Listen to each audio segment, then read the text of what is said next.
Whisper plot. एक ऐसे शहर में जहां सब कुछ परफेक्ट लगता था, एक नई लड़की मीरा शिफ्ट होती है। उसका घर एक पुरानी बिल्डिंग में था जो शहर के सबसे मॉडर्न एरिया के बिल्कुल बीच में थी।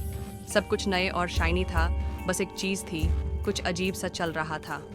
मीरा को अपने नए घर में आने के बाद कुछ स्ट्रेंज चीज़ें फील होने लगी थी। पहली रात उसे किसी ने फ़ोन पर अपना नाम बोला था, मीरा। वो वॉइस बिल्कुल पहचानी हुई थी, लेकिन जब उसने फ़ोन उठाया तो कोई था ही नहीं। कुछ दिन बाद मीरा ने देखा कि उसके घर के बाहर कोई शैडो का फिगर दिखाई देता है। जब भी वो देखती, वो फिगर दूर चला जाता, जैसे कुछ हमेशा उससे देख रहा हो। मीरा को लगा शायद ये सब उसकी थोड़ी एंग्जाइटी की वजह से हो रहा हो, पर जब ये चीज़ें बढ़ गई तो उसने डिसाइड किया कि वो इस मिस्ट्री को सॉल्व करेगी। एक रात उसने अपने फ़ोन का रिकॉर्डर छुपके से ऑन किया और अपने बेडरूम में बैठ गई। उसके कुछ वक्त बाद रात के अंधेरे में वही वॉइस सुनाई देने लगी, लेकिन इस बार ये वॉइस थोड़ी इंटेंस थी। Meera, come to me. यह वॉइस एक पुरानी और घंटी जैसे थी और बिल्कुल साफ साफ सुनाई दे रही थी। मीरा डर कर अपने फ्रेंड्स को बताया, लेकिन उन्होंने सोचा कि वो बस अपनी न्यू एनवायरनमेंट के स्ट्रेस की वजह से पैरानॉइड हो गई है। लेकिन एक दिन मीरा ने अपने फ्रेंड्स को अपने घर बुला लिया। जब सब लोग उसके घर आए तो उसने उनको वही रिकॉर्डर सुनाया।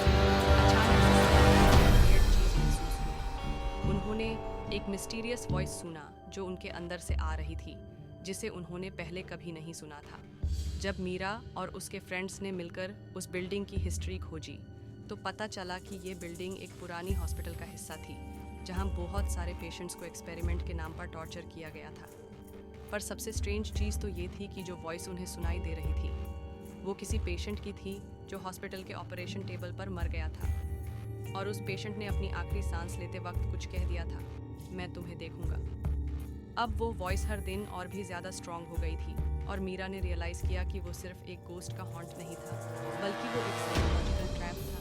वो पेशेंट अपने डेथ के बाद अपने दिमाग की पावर के साथ दुनिया में कुछ ऐसे एको छोड़ गया था जो कभी ख़त्म नहीं होता था। मीरा ने डिसाइड किया कि वो अपनी लाइफ को नॉर्मल बनाए रखना चाहती थी, इसलिए उसने अपने माइंड से उस एंटिटी को कंट्रोल करना सीखा। उसने अपने दिमाग को शांत रखा और फाइनली वो वॉइस धीरे धीरे कम हो गई। एंडिंग। मीरा को ये समझ आया कि कुछ चीज़ें हमारे आसपास होती हैं, पर जब हम उन्हें अपने माइंड में कंट्रोल कर लेते हैं तो वो हमारी रियलिटी का हिस्सा बन जाती हैं।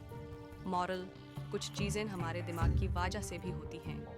जब तक हम अपने डर को कंट्रोल नहीं करते, वो हमारे जीने की वे को डिस्टर्ब करते हैं।